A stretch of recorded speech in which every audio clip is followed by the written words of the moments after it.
All right. Hello, everybody. My name is Tim Rose with WrestlingHeadlines.com, and I am joined by Sledge. He is a new recruit, so to speak, for ROH, who is getting ready to start back up, and I am glad you could be a part of this. I really appreciate you taking the time. I appreciate you having me, man. Thank you. Right in the middle of a workout. I apologize. It's okay, man. It's all good. Anything I can do to help the cause out. You know what I mean? Yeah.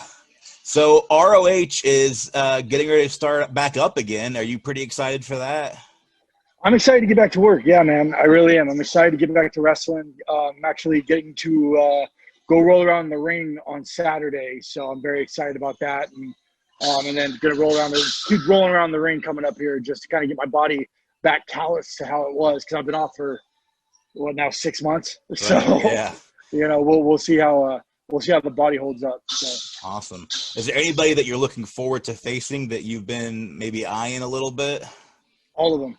All of them. You're hungry to get back in there. There's not a guy on that roster, man, who doesn't have a target on their back, 100%. Right. And I do have my eye on a couple people, but right now they can't get in the country, and they have certain things that I want. Those are titles. So once the borders open up, we're gonna get into it. So. Right. Speaking of titles, they actually brought back that pure title. Is that something that you're interested in maybe throwing your name into eventually? A title's a title, man. I'll take a pure title, TV title, heavyweight title, tag title, the left, right, twisted, whatever title. It don't matter to me, man.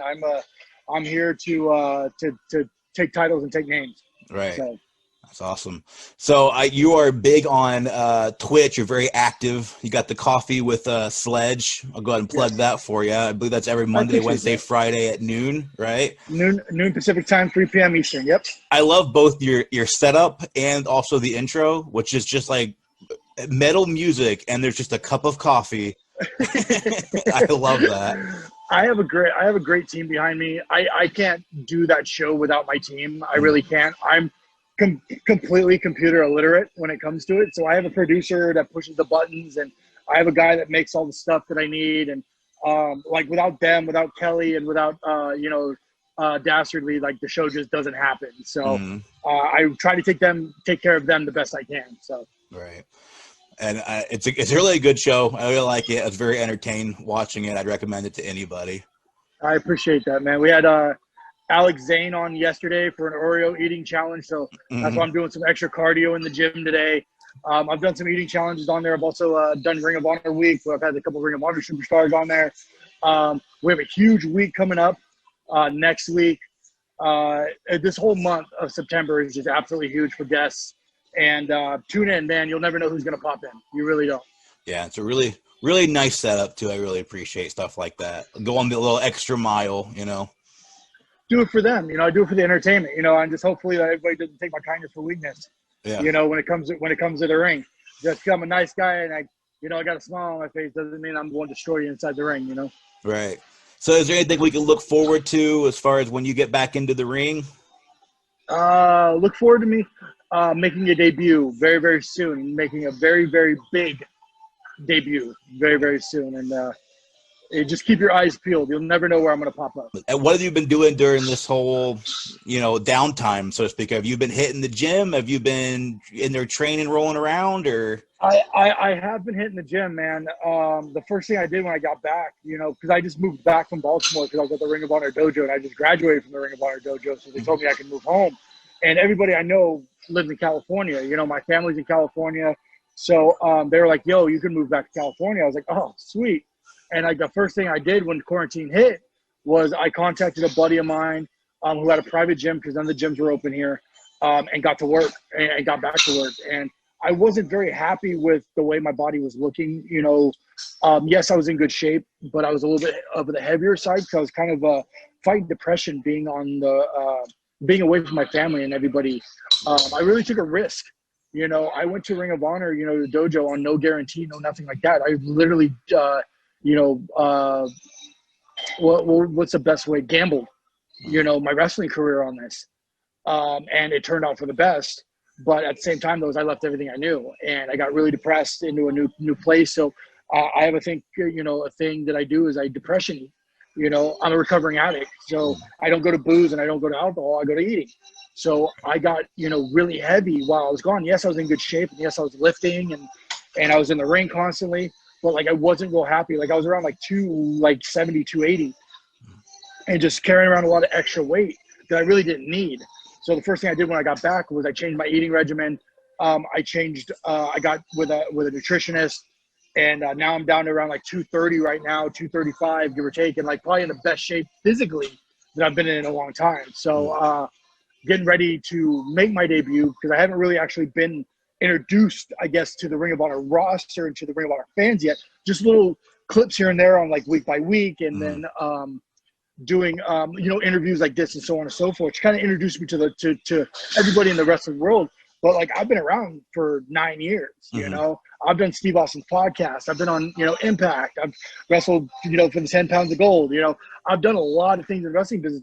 A lot of people just don't know about it. So now it's like an opportunity to show the world, who Sledge is and what he can really do. So if that was a very long answer to your question. No, that's fine. That's great. Actually, that leads me into something. You're very open about like your past and how you weren't always in tip-top shape. Do you have any like advice for people who are in the same, situation that maybe they want to also improve their life? Like what changed it around for you? Hitting rock bottom. Honestly, man, I lost everything, bro. Like I was to the point of like, I never thought I was going to wrestle again.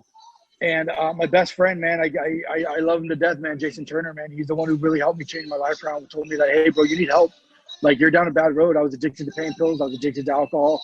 I was going through a divorce. I was down a bad spiral, man. And when you have people that are around you just because they want to party, those aren't like real friends. Once you realize that like you don't want to party anymore and like you really want to actually like go after your goals and actually go after your dreams, a lot of those people leave your life. And a lot of people, what's the best way to say, criticize you for wanting to change your life and not wanting to be the life of party or anything like that. So just remember, like, if you feel like you're doing the right thing, who cares what other people think? And that's one of the things that I still struggle with today is what people think. Like I'm always looking for that constant, I guess gratification would be the best way to put it. Even when I'm doing, amazing things like working for Ring of Honor and doing a Twitch show and doing all that fun stuff, I'm still looking for gratification because I don't feel like sometimes I'm just good enough. And that's one of the things that I need to, because I've had that hammered into my head so long that I'm not good enough. But it's one of those things where it's just like, if you believe in what you're doing and you're not hurting anybody and you're not doing anything illegal, who cares what other people think? Right. And that's one thing that I've really actually learned is like, who cares what other people think? As long as I'm doing right by my family and the people by me and the people that I'm, and I'm not hurting anybody, who cares? That is a hard lesson to learn for everybody. It is 100%, man. It's hard. And like I said, man, I still struggle with it today. That gratification and trying to, I signed a Ring of Honor contract. Great. But I'm still not happy. I don't feel like I'm still a Ring of Honor superstar yet. I have to prove myself. And that's one of those things that just keeps driving me to do what I do, is proving to the world and proving to myself and proving to the doubters that I shoved it right up their asses. No offense to anybody, but that's kind of what drives me. Yeah. So, well, I really appreciate you taking the time to do this interview, especially in the middle of a workout. It's all good, man. I think we're all looking forward to your big impact when you do like finally show up the Ring of Honor and show them what you can do. And we're all excited for that. I do want to plug your social media if you don't mind. I know you have Twitch, obviously, Sledge 805. You also have Twitter, Instagram, and TikTok, all the same, right? Sledge 805. I keep it easy for everybody, brother. Sledge 805 and 80. I'm from the 805, man. That's my area code. I'll live and die by the 805. And we'll put some links up for you in the description to get everybody in that direction. And I appreciate you taking the time. Awesome, man. Thank you so much, man. And remember, guys, if there's a dream out there you want to go get it.